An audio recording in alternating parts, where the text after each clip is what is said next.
C'est une délégation onusienne regroupant les représentants des 15 pays membres du Conseil de sécurité. Les échanges entre la délégation et le président de la République ce lundi 21 mai 2012 à la salle des pas perdus du palais de la présidence s'inscrit dans le cadre d'une série de rencontres avec les autorités ivoiriennes.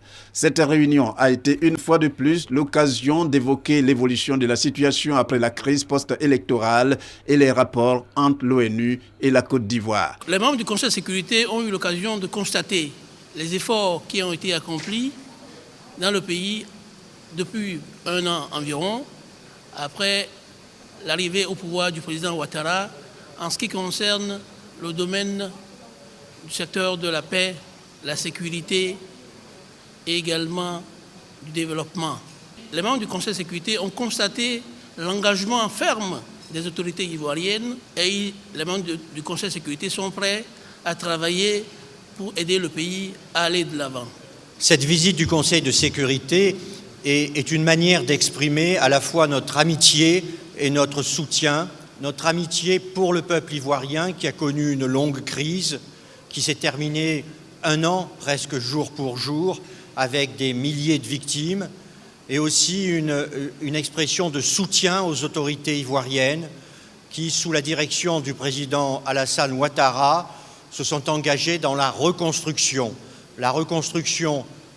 physique, mais aussi la reconstruction morale de la Côte d'Ivoire.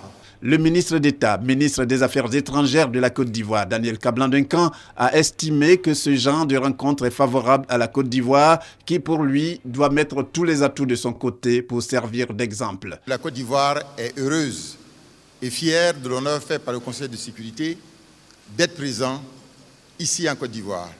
Il est toujours bon d'avoir les gens sur le terrain. Les questions abordées ont concerné 3 axes principaux. Le premier axe, c'est tout ce qui est relatif à la paix et la sécurité. La sécurité est préalable au développement. Paix et sécurité, c'est un élément fort des discussions. Deuxième chose importante, ça concerne la réconciliation nationale.